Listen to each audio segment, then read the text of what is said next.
Hello and welcome to പൊതുജനം കഴുതയല്ല sir. ഞാൻ ബി ദിലീപ് കുമാർ. ജനകീയ വിഷയങ്ങൾ നിറഞ്ഞ വാർത്താ പരിപാടിയിലേക്ക് പ്രിയപ്പെട്ട പ്രേക്ഷകർക്ക് സ്വാഗതം. പൊതുജനം കഴുതയല്ല സാർ.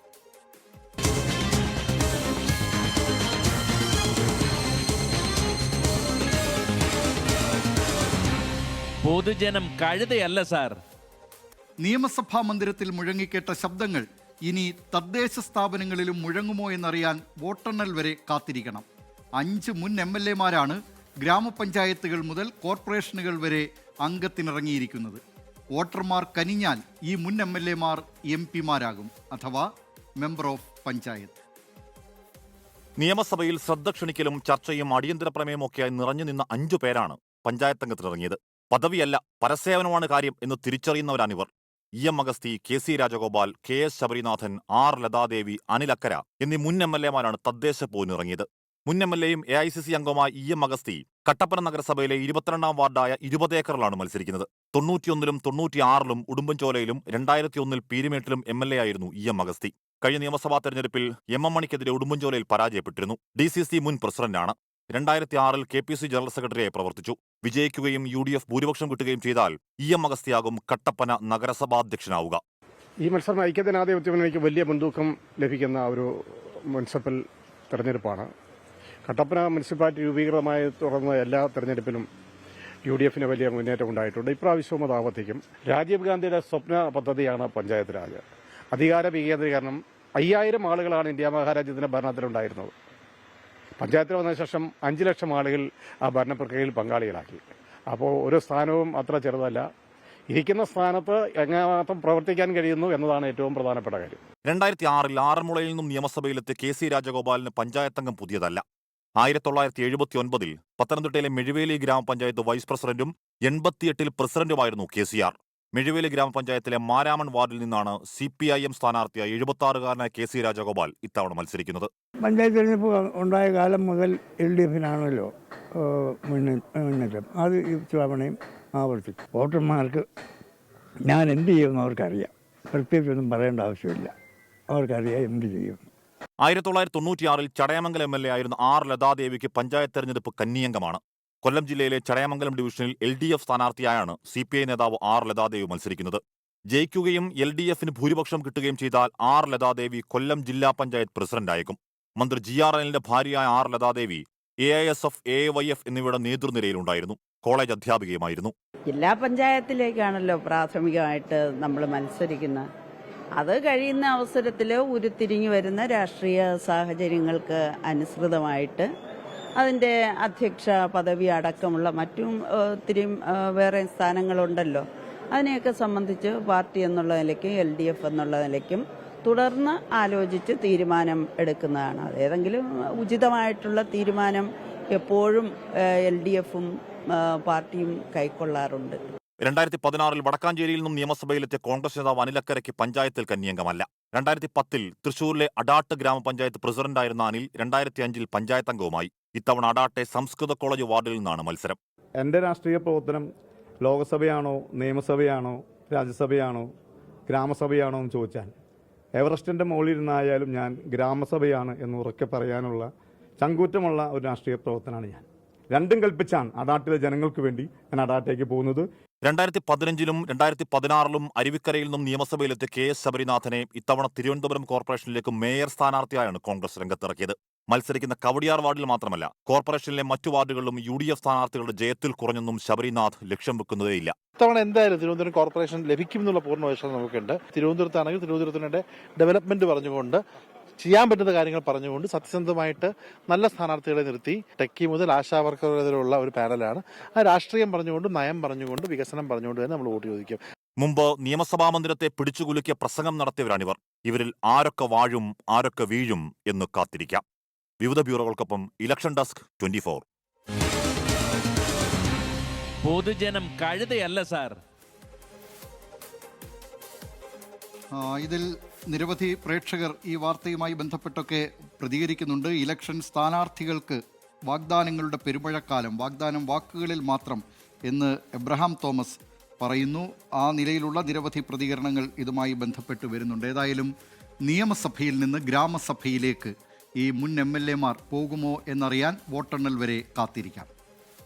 കഴിഞ്ഞ തദ്ദേശ തെരഞ്ഞെടുപ്പിൽ ഒരു പഞ്ചായത്തിൽ പ്രമുഖ രാഷ്ട്രീയ പാർട്ടികളെ കിടുകിടാ വിറപ്പിച്ച അന്നത്തെ പുതിയൊരു പാർട്ടിയെ ഇപ്പോൾ പൊടി പോലുമില്ല കണ്ടുപിടിക്കാൻ എന്ന നിലയായി. അന്ന് പാർട്ടികളെ കിടുകിടാ വിറപ്പിച്ചത് മാത്രമല്ല, പിന്നീട് പഞ്ചായത്ത് ഭരിച്ചതും അന്നത്തെ ആ പുതിയ പാർട്ടിയാണ്. 5 വർഷത്തിനിപ്പുറം ആ പാർട്ടി ആരും മത്സരിക്കാത്ത വിധം മാറിയതെങ്ങനെയെന്ന് നോക്കാം. തിരയടങ്ങിയ തീരമായി ചെല്ലാനം. എറണാകുളം ജില്ലയിലെ കിഴക്കമ്പലത്ത് 2020 എന്ന പാർട്ടി പിറവികൊണ്ടത് കിറ്റെക്സ് ഗ്രൂപ്പ് ഉടമ സാബു M. ജേക്കബിന്റെ നേതൃത്വത്തിലെങ്കിൽ തീരദേശ പഞ്ചായത്തായ ചെല്ലാനത്ത് 2020 രൂപം കൊണ്ടത് വാട്സപ്പ് കൂട്ടായ്മ എന്ന നിലയിലാണ്. കോവിഡ് കാലത്ത് എല്ലാം അടച്ചുപൂട്ടിയപ്പോൾ ചെല്ലാനത്തെ യുവാക്കൾ പരസ്പര സഹായവേദി എന്ന നിലയിലാണ് 2020 എന്ന വാട്സപ്പ് സൗഹൃദ കൂട്ടായ്മ രൂപീകരിച്ചത്. 2020 തദ്ദേശ തെരഞ്ഞെടുപ്പിൽ ചെല്ലാനം 2020യും കളത്തിലിറങ്ങി. പ്രമുഖ പാർട്ടികളെ ഞെട്ടിച്ചായിരുന്നു ചെല്ലാനത്തെ 2020യുടെ വരവ്. പഞ്ചായത്തിലെ 21 വാർഡുകളിലും 2020 സ്ഥാനാർത്ഥികളെ രംഗത്തിറക്കി. സോഷ്യൽ മീഡിയ വഴിയായിരുന്നു പ്രധാന പ്രചാരണം. പ്രമുഖ പാർട്ടികളെ ഞെട്ടിച്ച് പഞ്ചായത്തിൽ 8ഇടത്ത് 2020 വിജയിച്ചു. ഇടതുമുന്നണിക്കായിരുന്നു ആ തെരഞ്ഞെടുപ്പിൽ ഭൂരിപക്ഷം ലഭിച്ചത്. CPM-ലെ KD പ്രസാദ് പ്രസിഡന്റുമായി. 9 മാസമേ പഞ്ചായത്തിൽ ഇടതുഭരണം നീണ്ടുനിന്നുള്ളൂ. 8 അംഗങ്ങളുള്ള 2020യും 4 അംഗങ്ങളുള്ള UDF-ഉം അവിശ്വാസ പ്രമേയത്തിൽ കൈകോർത്തതോടെ CPM ഭരണസമിതി പുറത്തായി. ചെല്ലാനം 2020യുടെ KL ജോസഫ് പ്രസിഡന്റായി. പിന്നീട് KL ജോസഫും പഞ്ചായത്ത് അംഗം മേരി സിംലയും ഇടതുപക്ഷത്തേക്ക് കൂറുമാറി. 2020യുടെ ആരും ഒരു സ്ഥാനാർത്ഥി പോലും പിന്നിൽ 2020 എന്ന പേരിൽ മത്സരിക്കാൻ ആഗ്രഹിക്കുന്നതിന് ആരും താല്പര്യപ്പെട്ട് വരുന്ന നിലവിലുള്ള മെമ്പർമാർ പോലും ആ ഒരു പ്ലാറ്റ്ഫോമിൽ നിൽക്കാൻ താല്പര്യപ്പെടുന്നില്ല എന്നുള്ളതാണ് എൻ്റെ അറിവ്. കാരണം എനിക്ക് അവരുമായിട്ട് ഇത്തരം ആശയപരമായ മറ്റു കോൺടാക്റ്റ് ഒന്നും ഇല്ല. അതുകൊണ്ട് തന്നെ ഇനി മറ്റൊന്നെങ്കിലും അവരുടെ മുന്നിൽ താല്പര്യം എനിക്കറിയാൻ പാടില്ല. പക്ഷെ ഞാൻ അതിനകത്ത് പ്രത്യക്ഷത്തിൽ അവരിതിലേക്ക് ഈ ഒരു പ്ലാറ്റ്ഫോമിൽ മുമ്പോട്ട് വരാൻ താല്പര്യപ്പെടുന്നില്ല എന്നുള്ളതാണ് എൻ്റെ അറിവ്. ക്രമേണ 2020 പ്രഭാവം ചെല്ലാനത്ത് അസ്തമിച്ചു. കഴിഞ്ഞ തെരഞ്ഞെടുപ്പിൽ 2020യുടെ ബാനറിൽ ജയിച്ചവരാരും ഇത്തവണ മത്സരിക്കാനില്ല. ചെല്ലാനത്ത് ആർത്തലച്ചെത്തുന്ന തിരമാല പിന്നീട് ശാന്തമാകുന്നത് പോലെയാണ് ഇപ്പോൾ അവിടുത്തെ 2020യുടെ അവസ്ഥ. ചെല്ലാനത്തിന്റെ തെരഞ്ഞെടുപ്പ് രാഷ്ട്രീയം പ്രക്ഷുബ്ധമെങ്കിലും 2020യുടേത് തിരയടങ്ങിയ തീരമാണ്. ഇനിയൊരു മടങ്ങിവരവ് ഉണ്ടാകുമോ എന്ന് ഉറപ്പില്ലാത്തതുപോലെ. 24 കൊച്ചി. പൊതുജനം കഴുതയല്ല സാർ. കഴിഞ്ഞ പഞ്ചായത്ത് തെരഞ്ഞെടുപ്പിൽ പ്രമുഖ രാഷ്ട്രീയ പാർട്ടികളെ കിടുകിടാ വിറപ്പിച്ചിരുന്ന ഒരു പാർട്ടി, ആ പാർട്ടി ഇപ്പോൾ പേരിന് പോലും ആ പഞ്ചായത്തിൽ ഇല്ലാതായിരിക്കുന്നു. 8 പഞ്ചായത്ത് മെമ്പർമാരും പഞ്ചായത്ത് പ്രസിഡന്റുമൊക്കെ ഉണ്ടായിരുന്ന ഒരു പാർട്ടിയുടെ അവസ്ഥയാണ് ചെല്ലാനത്ത് നിന്നുള്ള ആ കഥ. ഇനി നമ്മൾ പോകുന്നത് കഴിഞ്ഞ തദ്ദേശ തെരഞ്ഞെടുപ്പിൽ വീട്ടുകാരുടെ പോയിട്ട് സ്വന്തം വോട്ട് പോലും പേരിന് നേരെ കിട്ടാത്ത ഒരു സ്ഥാനാർത്ഥി ഉണ്ടായിരുന്നു, അതും ഇടതുമുന്നണി ടിക്കറ്റിൽ. അന്ന് സംപൂജ്യനായ ആ സ്ഥാനാർത്ഥി ഇത്തവണയും കളത്തിലുണ്ട്. ഇക്കുറി തികഞ്ഞ വിജയപ്രതീക്ഷയിലാണ് ആ സ്ഥാനാർത്ഥി. കാണാം സംപൂജ്യനായ സ്ഥാനാർത്ഥി.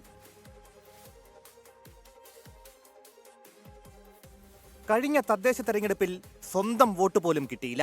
വീട്ടുകാരും വോട്ട് ചെയ്തില്ലെന്നത് പോട്ടെ, അബദ്ധത്തിൽ പോലും ആ വാർഡിലെ വോട്ടർമാരാരും അന്ന് ആ സ്ഥാനാർത്ഥിയുടെ പേരിന് നേരെയുള്ള ബട്ടൺ അമർത്തിയില്ല. ഫലം വന്നപ്പോൾ ഇടതുമുന്നണി സ്ഥാനാർത്ഥി OP റഷീദിന് കിട്ടിയത് 0 വോട്ട്. കോഴിക്കോട്ടെ കൊടുവള്ളി നഗരസഭയിലെ ചുണ്ടപ്പുറം വാർഡിലായിരുന്നു റഷീദ് മത്സരിച്ചത്. റഷീദിന്റേതുൾപ്പെടെ ഇടതു വോട്ടുകൾ വീണത് സ്വതന്ത്രൻ കാരാട്ട് ഫൈസലിന്റെ പെട്ടിയിലാണ്. ഫൈസൽ പാട്ടും പാടി ജയിക്കുകയും ചെയ്തു. സ്വർണ്ണക്കടത്ത് കേസിൽ കാരാട്ട് ഫൈസലിനെ അന്വേഷണ സംഘം ചോദ്യം ചെയ്തിരുന്നു. അതേ ഫൈസലിനെ അന്ന് LDF സ്ഥാനാർത്ഥിയാക്കിയത് വിവാദമായി. വിവാദത്തെ തുടർന്ന് കാരാട്ട് ഫൈസലിനെ മാറ്റി OP റഷീദിനെ ഇടത് സ്ഥാനാർത്ഥിയാക്കുകയായിരുന്നു. OP റഷീദ് സ്ഥാനാർത്ഥിയായെങ്കിലും വോട്ടഭ്യർത്ഥിച്ചത് കാരാട്ട് ഫൈസലിനായിരുന്നു. മുന്നണി സ്ഥാനാർത്ഥിക്ക് 0 വോട്ടെന്ന നാണക്കേടിന് പിന്നാലെ ചുണ്ടപ്പുറം ബ്രാഞ്ചും CPIM പിരിച്ചുവിട്ടു. ഇത്തവണ കാരാട്ട് ഫൈസലിനെ സൗത്ത് കൊടുവള്ളിയിലും OP റഷീദിനെ കൊടേക്കുന്നിലും ഇടത് സ്ഥാനാർത്ഥികളാക്കിയിട്ടുണ്ട്.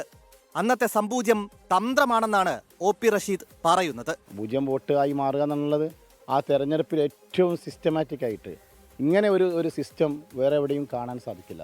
ഇടതുപക്ഷത്തിന് ഏറ്റവും സിസ്റ്റമാറ്റിക് ആയിട്ടുള്ള ഒരു പ്രവർത്തന ശൈലി അവിടെ ഉണ്ടായത് കൊണ്ടാണ് ഒരു വോട്ട് പോലും എനിക്ക് വരാതെ പൂർണ്ണമായിട്ടും കാരാട്ട് ഫൈസലിന് വോട്ട് ലഭിക്കുകയും കാരാട്ട് ഫൈസൽ ജയിക്കുകയും ചെയ്തത്. ഇത്തവണ കൊടുവള്ളി നഗരസഭയെ ഇടതോരം ചേർക്കുമെന്നും മുസ്ലിം ലീഗിനെ പാഠം പഠിപ്പിക്കുമെന്നുമാണ് OP റഷീദും കാരാട്ട് ഫൈസലും പറയുന്നത്. 24 കോഴിക്കോട്.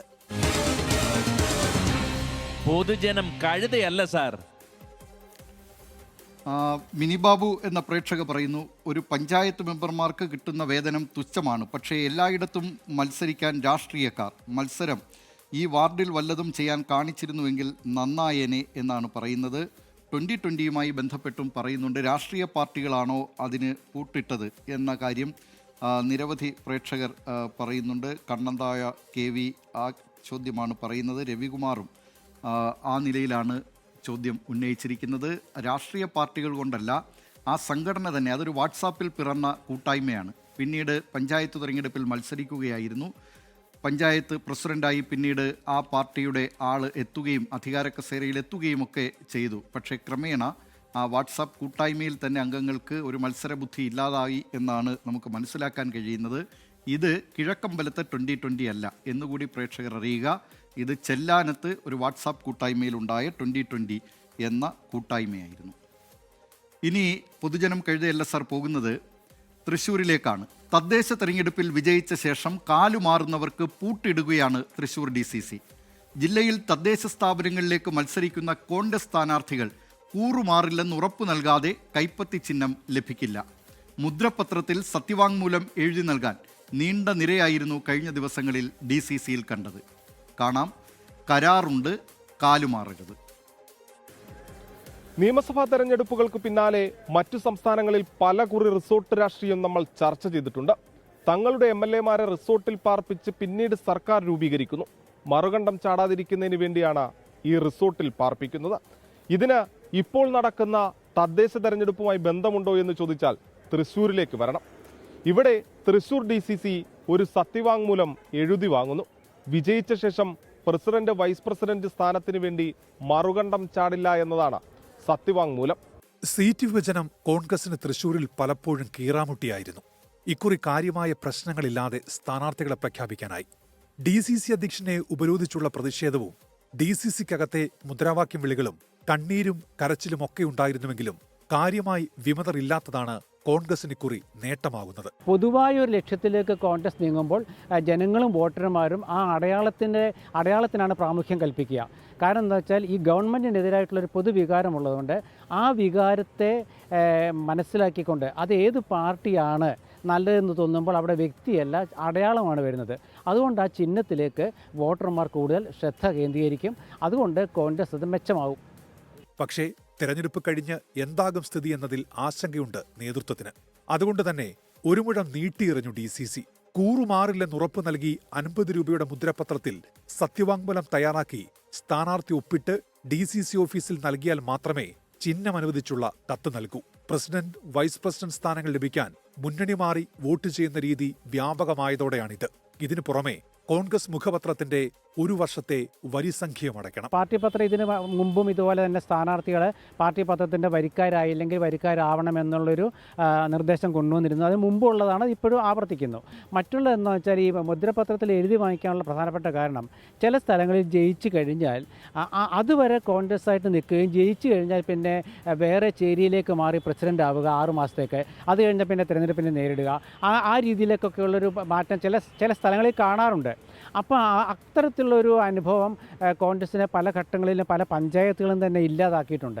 ജയിച്ച ശേഷം പലയിടങ്ങളിലും അധികാരത്തിന് വേണ്ടി മറുകണ്ഠം ചാടുന്നത് ഭരണസമിതി രൂപീകരണത്തിന് തടസ്സമാകുന്നു എന്ന് കണ്ടാണ് കോൺഗ്രസ് നീക്കം. തൃശൂർ കോർപ്പറേഷനിൽ കോൺഗ്രസിന് ഭരണം നഷ്ടമായതും മാറി ചിന്തിക്കുന്നതിന് ഇടയാക്കിയിട്ടുണ്ട്. 24 സീറ്റ് UDFനും 24 സീറ്റ് LDFനും എന്നതായിരുന്നു കോർപ്പറേഷനിലെ കഴിഞ്ഞ തവണത്തെ കക്ഷിനില. പക്ഷേ കോൺഗ്രസ് വിമതനായി ജയിച്ച MK വർഗീസിനെ മേയറാക്കി 5 വർഷം അധികാരം കൈപ്പിടിയിലൊതുക്കി LDF. വിമത നീക്കം ഇല്ലെങ്കിലും അധികാരമോഹികൾ മറുകണ്ഠം ചാടുമോ എന്ന ആശങ്കയിലാണ് DCC ചിഹ്നം അനുവദിക്കാൻ സത്യവാങ്മൂലം തന്നെ എഴുതി വാങ്ങിയത്. തെരഞ്ഞെടുപ്പുകൾ ജനാധിപത്യത്തിന്റെ ഉത്സവമാണ്. അതിൽ ജയിച്ചു കയറുന്നത് ഒറ്റയ്ക്കുള്ള പ്രവർത്തനം കൊണ്ടല്ല, കൂട്ടായ അധ്വാനത്തിന്റെ ബലം കൊണ്ടാണ്. അങ്ങനെയുള്ളവർ വിജയത്തിന് ശേഷം കൂടുമാറുന്നത് അനുശാസ്യമാണോ എന്നത് സ്വയം ചിന്തിക്കുക. ഒപ്പം സത്യവാങ്മൂലം എഴുതി വാങ്ങേണ്ട അവസ്ഥയിലേക്ക് കോൺഗ്രസ് എത്തുന്നത് ദയനീയവുമാണ്. തൃശ്ശൂരിൽ നിന്നും സൂരജ് ജി, 24.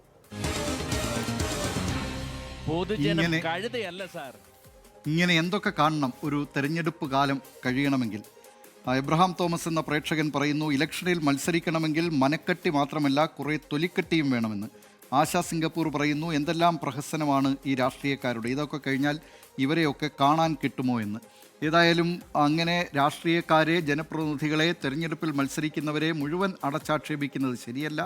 എത്രയോ ആളുകളാണ് അവരുടെ സമയം മെനക്കെടുത്തിക്കൊണ്ട് ഈ പൊതുപ്രവർത്തനവുമായി, ജനസേവനവുമായിട്ട് വളരെ സജീവമായി രംഗത്തിറങ്ങുന്നത്. നമ്മുടെ നാട്ടിലൊക്കെ ഈ പഞ്ചായത്ത് മെമ്പർമാർ എന്ന് പറഞ്ഞാൽ അവർ നടത്തുന്ന സേവനങ്ങൾ അത് ഒരിക്കലും വിലമതിക്കാൻ കഴിയാത്തതാണ് എന്നുകൂടി ഓർക്കുക. അതിനിടയിൽ ചില കരടുകൾ ഉണ്ടാകും. ആ കരടുകളെ തിരിച്ചറിയേണ്ടത് സമൂഹത്തിൻ്റെയും ജനങ്ങളുടെയും ആവശ്യമാണ്.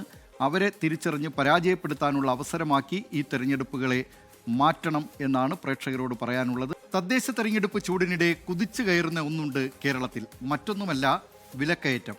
സംസ്ഥാനത്ത് പച്ചക്കറി ഇനങ്ങൾക്ക് വില കയറുകയാണ്. കഴിഞ്ഞ ഒരാഴ്ചക്കിടെ 10 മുതൽ 20 രൂപ വരെയാണ് ചില ഇനങ്ങൾക്ക് വില കൂടിയത്. ഇതര സംസ്ഥാനങ്ങളിൽ നിന്ന് വരുന്ന പച്ചക്കറിക്കുണ്ടായ വിലക്കയറ്റമാണ് ഇപ്പോഴുള്ള വ്യത്യാസത്തിന് കാരണമെന്ന് വ്യാപാരികൾ പറയുന്നു. മഴയും മണ്ഡലമാസവും പച്ചക്കറികളുടെ വില കൂട്ടിയെന്നാണ് അറിയുന്നത്. മൊത്ത വ്യാപാരവും ചില്ലറ വ്യാപാരവുമുള്ള ചാല കമ്പോളമാണിത്. എത്ര വില കൂടിയെന്നും എങ്ങനെ വില കൂടിയെന്നും ഏതിനൊക്കെ വില കൂടിയെന്നും നമുക്ക് നേരിട്ടറിയാം.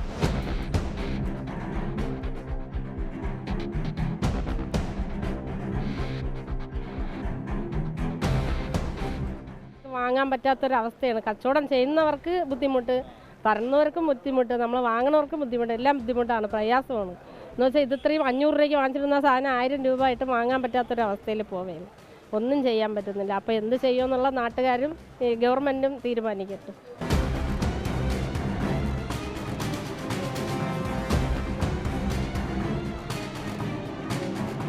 താരതമ്യേന കുറഞ്ഞ വിലയിൽ ലഭിക്കുന്ന ചാലക്കമ്പോളത്തിൽ പോലും ചില്ലറ മൊത്തക്കച്ചവടത്തിലും പച്ചക്കറിയിൽ വില വർദ്ധിച്ചു. മുരിങ്ങയ്ക്കാണ് ഏറ്റവും കൂടുതൽ വില. 80-ൽ നിന്നും ഇരട്ടിയായി 160 രൂപ വരെ കൊടുക്കണം. 25 രൂപയായിരുന്ന ക്യാബേജിന് 40 രൂപ, 30-ഉം 40-ഉം രൂപയായിരുന്ന വെണ്ടയ്ക്കയ്ക്ക് 70 രൂപ, 30 രൂപയായിരുന്ന വെള്ളരിക്കയ്ക്ക് 50 രൂപ, 70 രൂപയായിരുന്ന നീളൻ പയറിന് 100 രൂപ എന്നിങ്ങനെയാണ് വില. വിലക്കയറ്റം അപ്രതീക്ഷിതമാണെന്ന് കച്ചവടക്കാരും പറയുന്നു. മുരിങ്ങയ്ക്ക് വില കൂടിയിട്ടുണ്ട്, പിന്നെ ക്യാബേജ് വില കൂടിയിട്ടുണ്ട്, നീളപ്പയർ വില കൂടിയിട്ടുണ്ട്. ഏറ്റവും കൂടുതൽ ബാധിച്ചത് സ്വാഭാവികമായും സാധാരണക്കാരെ തന്നെയാണ്. ബഡ്ജറ്റ് ഭയങ്കര ബുദ്ധിമുട്ടാണ്. ഞങ്ങൾ ചെറിയൊരു കാറ്ററിംഗ് പോലെ നടത്തുന്നുണ്ട്. അപ്പോൾ അതിലിപ്പോൾ ഇവർ വില കുറച്ച് തന്നാലേ നമുക്ക് എന്തെങ്കിലും ലാഭം ഉണ്ടാവത്തുള്ളൂ. വില കൂടുതലാണ്, ഇന്ന് വില കൂടുതലാണ്. സാധാരണ നോക്കണേക്കാൾ ഇന്ന് വില കൂടുതലുണ്ട്. 5 ദിവസങ്ങൾ കൊണ്ടാണ് പലതിനും വില കൂടിയത്. ഇതര സംസ്ഥാനങ്ങളിൽ നിന്ന് വരുന്ന പച്ചക്കറികൾക്കാണ് വില കൂടിയത്. മണ്ഡലകാലമായതിനാൽ പച്ചക്കറിക്ക് ഡിമാൻഡ് ഏറെയാണ്. ഇതും വില വർദ്ധിക്കാൻ കാരണമായതായി കച്ചവടക്കാർ. കാരണം എന്ന് പറഞ്ഞു കഴിഞ്ഞാൽ വൃശ്ചിക മാസമാകുമ്പം അയ്യപ്പ സീസണാണ്. അപ്പോൾ ഈ മലക്കറി അങ്ങോട്ട് തമിഴ്നാട്ടിൽ കൂടുതൽ മാർക്കറ്റാണ്. അതുകൊണ്ട് ആ മാർക്കറ്റ് അനുസരിച്ച് ഈ മാർക്കറ്റിൽ എപ്പോഴും അവിടെ നിന്നെക്കാട്ടി ഇപ്പോൾ 2 രൂപ മുതൽ വ്യത്യാസം ഉണ്ടാവും. ഇപ്പോൾ ലോഡ് പോലെ 5 ചാക്ക് പറഞ്ഞാൽ 3 ചാക്ക് വരുള്ളൂ. അത്രയും അവിടെ സാധനം കുറവായിരിക്കും. എല്ലാം അയ്യപ്പ സീസൺ ആയതുകൊണ്ട് ഇപ്പോൾ കഴിഞ്ഞ ആഴ്ച വെണ്ടയ്ക്ക് 40 രൂപ ഉണ്ടെങ്കിൽ ഇപ്പോൾ 70 രൂപയായി. കഴിഞ്ഞ ആഴ്ച തക്കാളി വിറ്റ 30 രൂപ, തക്കാളികൾ ഇപ്പോൾ 60 രൂപയായി. പല പല ഐറ്റങ്ങൾ വ്യത്യാസങ്ങൾ വന്നുകൊണ്ടിരിക്കുകയാണ്. തുടർച്ചയായ മഴയിൽ നാടൻ കർഷകരുടെ പച്ചക്കറി കൃഷി നശിച്ചതും തിരിച്ചടിയായി. നിലവിൽ ആശ്രയിക്കുന്ന തമിഴ്നാട്, ആന്ധ്ര, കർണാടക പച്ചക്കറികൾക്ക് അവർ നിശ്ചയിക്കുന്ന വിലയ്ക്ക് വാങ്ങേണ്ട അവസ്ഥയാണ് മൊത്ത വ്യാപാരികൾക്ക്. അതുകൊണ്ട് ആ ഒരു വിഷമത്തിൽ നിൽക്കുകയാണ്. ഇങ്ങനെ കൂടിപ്പോയി ശബരിമല സീസൺ എന്ന് പറയുന്നു, വാങ്ങിച്ചല്ലേ പറ്റത്തുള്ളൂ. അതുകൊണ്ട് കുറച്ച് വാങ്ങിക്കുന്നു. പ്രാദേശിക കർഷകരുടെ ഉൽപ്പന്നങ്ങൾ സംഭരിക്കുന്നതിനും ന്യായവിലയ്ക്ക് വിറ്റഴിക്കുന്നതിനുമുള്ള സർക്കാർ സംവിധാനം കാര്യക്ഷമമല്ലെന്നാണ് പരാതി. ചെറുകിട കർഷകർക്കായി വിപണി സംവിധാനം ഒരുക്കണമെന്നാണ് ആവശ്യം. വരവ് തേങ്ങ എത്തി തുടങ്ങിയെങ്കിലും തേങ്ങയുടെ വിലയും കൂടി നിൽക്കുകയാണ്. വെജിറ്റേറിയൻ ഹോട്ടലുകൾക്ക് നിരക്കുയർത്തേണ്ടി വരുമെന്നും നിലവിൽ നഷ്ടക്കച്ചവടമാണെന്നും ഹോട്ടൽ ഉടമകളും പറയുന്നു. കൂടിയ പച്ചക്കറി വിലയിൽ എന്തു ചെയ്യണമെന്നറിയാതെ പകച്ചു നിൽക്കുകയാണ് സാധാരണക്കാർ. കഴിഞ്ഞ ഒരാഴ്ച കൊണ്ടാണ് ഇത്രയും അധികം വില കൂടിയത്. വരും ദിവസങ്ങളിൽ വില കൂടുമെന്നും കച്ചവടക്കാർ പറയുന്നു. സർക്കാർ ഇടപെടലുണ്ടായില്ലെങ്കിൽ ഇനി പച്ചക്കറിയിൽ തൊട്ടാൽ കൈ കൂടുതൽ പൊള്ളും. ക്യാമറമാൻ ജിഷ്ണുവിനൊപ്പം മനീഷ് മഹിബാൽ, 24 തിരുവനന്തപുരം. പൊതുജനം കഴുതയല്ല സാർ. ഈ വിലക്കയറ്റം കുറയ്ക്കാൻ സർക്കാരോ അല്ലെങ്കിൽ അതുമായി ബന്ധപ്പെട്ട സംവിധാനങ്ങളോ ഒക്കെ ഏതെങ്കിലും തരത്തിലുള്ള ഇടപെടലുകളും നടപടിയുമൊക്കെ സ്വീകരിക്കണം എന്ന് ആവശ്യപ്പെടുകയാണ്. മാത്രമല്ല പ്രേക്ഷകരും ഈ വിലക്കയറ്റത്തിൽ അമ്പരന്നിരിക്കുകയാണ്. ഹരിഗോവിന്ദ് കോട്ടയം ഇന്ന് പറയുന്നു, ഇന്ന് കോട്ടയത്ത് പോയപ്പോൾ പയർ 2.5 കിലോ 100 രൂപ, അങ്ങനെ നിരവധി. സവാള 4 കിലോ 100 രൂപ, ക്യാരറ്റ് 2.5 കിലോ 100 രൂപ അങ്ങനെ പോകുന്നു വില എന്ന കാര്യമാണ് പറയുന്നത്.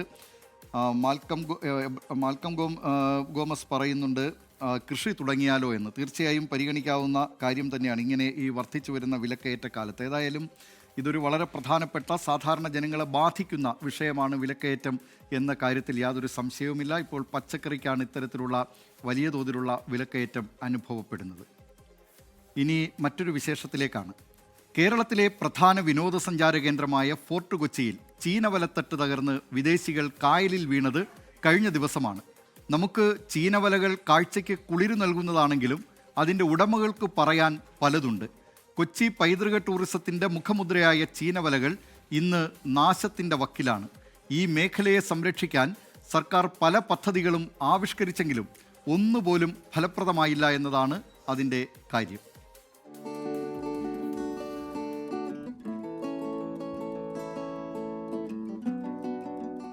ലോകത്തിനു മുന്നിൽ കൊച്ചി എന്ന വിനോദസഞ്ചാര ഭൂമി അടയാളപ്പെടുത്തുന്നതിൽ ചീനവലകളുടെ പങ്ക് ചെറുതല്ല. കൊച്ചിയിലെത്തുന്ന സഞ്ചാരികൾ ചീനവല കാണുന്നതിനും ചിത്രങ്ങളെടുക്കുന്നതിനും ഫോർട്ട് കൊച്ചിയിലെത്തും. ഇന്ന് ഫോർട്ട് കൊച്ചിയിലെ ചീനവലകൾ നാശത്തിന്റെ വക്കിലാണ്. ചീനവലകളുടെ എണ്ണം 17-ൽ നിന്ന് 11ആയി. പലതും തകർന്ന അവസ്ഥയിലാണ്.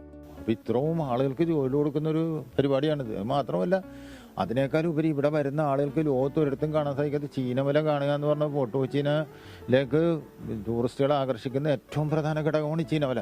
പക്ഷെ ആ ചീനവലനെ നമുക്ക് സഹായിച്ച് നിർത്താനായിട്ട് ടൂറിസം ഡിപ്പാർട്ട്മെന്റിന് സഹായിച്ച് നിർത്താൻ സാധിച്ചില്ലെങ്കിൽ പിന്നെ ഈ ടൂറിസം ഇവിടെ നിൽക്കൂല. ചീനവലകളുടെ സംരക്ഷണത്തിനും അറ്റകുറ്റപ്പണിക്കും സർക്കാർ സഹായം പ്രഖ്യാപിച്ചിരുന്നെങ്കിലും ഇതുവരെ ഒരു രൂപ പോലും ഈ മേഖലയിലുള്ളവർക്ക് ലഭിച്ചിട്ടില്ല. 1,40 ലക്ഷം രൂപ സർക്കാർ സഹായം 11 വർഷമായി കിറ്റ്കോയുടെ കൈവശമാണ്. പണം ലഭിക്കുമെന്ന് പ്രതീക്ഷിച്ച് കാത്തിരുന്ന പലരും ഈ മേഖല തന്നെ ഉപേക്ഷിച്ചു. കിറ്റ്കോ പറഞ്ഞ് നിങ്ങൾ കുറ്റിയടിക്ക്, തെങ്ങും കുറ്റിയുടെ പുറത്താണ് നിൽക്കുന്നത്, കുറ്റിയടിച്ചു കഴിഞ്ഞാൽ ഞങ്ങൾ കാശ് തരാമെന്ന് പറഞ്ഞു. പണിയാണ് കുറ്റിയടിച്ചവർ ഓരോരുത്തരും നാട്ടുപലിശക്ക് ഓരോ ലക്ഷം രൂപ വീതം എടുത്തിരിക്കുന്നത്. ഒരാൾ വിൻസെൻ്റ് എന്ന് പറയുന്ന ആൾ 5 ലക്ഷം രൂപ നാട്ടുപലിശക്ക് എടുത്ത് കിറ്റ്കോ പറഞ്ഞത് വിശ്വസിച്ച് വലയും തീർത്തു. അത് നമ്മുടെ ഇവിടുത്തെ പ്രധാനപ്പെട്ട ജനപ്രതിനിധി വന്ന് ഉദ്ഘാടനവും ചെയ്തു. ഇപ്പോൾ വന്നിരിക്കുന്നത് ഈ കുറ്റിയടിച്ച കാശെല്ലാം പോയിട്ട് ഇപ്പോൾ 2-3 കൊല്ലമായിട്ട് ഇതിൻ്റെ പലിശ കൊടുത്തോണ്ടിരിക്കണേ. അവർ കിറ്റ്കോയുടെ അതിൽ കാശും കിടപ്പുണ്ട്. കിറ്റ്കോ കാശ് കൊടുക്കില്ല. അഴിമുഖത്ത് പായൽ നിറഞ്ഞതോടെ ചീനവലകളിൽ മീൻ ലഭ്യത കുറഞ്ഞു. ഇപ്പോൾ നഷ്ടങ്ങളുടെ കണക്ക് മാത്രമാണ് ചീനവല ഉടമകൾക്ക് പറയാനുള്ളത്. ഈ നഷ്ടം നികത്തുന്നത് ചീനവല കാണാനെത്തുന്ന സഞ്ചാരികളിൽ നിന്നുള്ള വരുമാനം കൊണ്ടാണ്. എന്നാൽ വേണ്ടത്ര സുരക്ഷ ഒരുക്കാൻ പലപ്പോഴും കഴിയാത്ത സാഹചര്യമുണ്ട്. ഈ അവസ്ഥയാണ് ഫോർട്ട് കൊച്ചിയിൽ അപകടത്തിൽ കലാശിച്ചത്. ചൈനീസ് നെറ്റ് എന്ന് പറയുന്നത് നമ്മുടെ ഒരു അട്രാക്ഷൻ ആണ്. സോ നമ്മുടെ if you see in all tourism videos അല്ലേ, we show it so proudly. So അത് നമ്മൾ കാണിക്കേണ്ടതുണ്ട്. ബട്ട് ഒരു സേഫ്റ്റി വേണം. ഒരു ചീനവലയിൽ 3 മുതൽ 5 തൊഴിലാളികൾ വരെ ജോലി ചെയ്യുന്നുണ്ട്. ഇവർക്ക് കൂലി നൽകാനുള്ള പണം പോലും ഉടമകൾക്ക് ലഭിക്കുന്നില്ല എന്നതാണ് യാഥാർത്ഥ്യം. നഷ്ടക്കണക്കുകളുടെ ഭാരം പേറി നാശത്തിന്റെ വക്കിലാണ് കൊച്ചിയിലെ ചീനവലകളും തൊഴിലാളികളും. സർക്കാർ വാഗ്ദാനം വിശ്വസിച്ച പലരും ഈ തൊഴിലും തൊഴിലിടവും ഉപേക്ഷിച്ചു. ക്യാമറ പേഴ്സൺ സജിലിനൊപ്പം റാഫി കരീം, 24 കൊച്ചി. പൊതുജനം കഴുതയല്ല സാർ. ഏതായാലും ഈ ചീനവലക്കാരുടെ പ്രശ്നങ്ങൾ അടിയന്തിരമായി പരിഹരിക്കേണ്ടതാണ്. പല പദ്ധതികളും ഇവർക്ക് വേണ്ടി ആവിഷ്കരിച്ചെങ്കിലും ഒന്നും നടപ്പായില്ല എന്നാണ് ഈ റിപ്പോർട്ടിലൂടെ മനസ്സിലാകുന്നത്.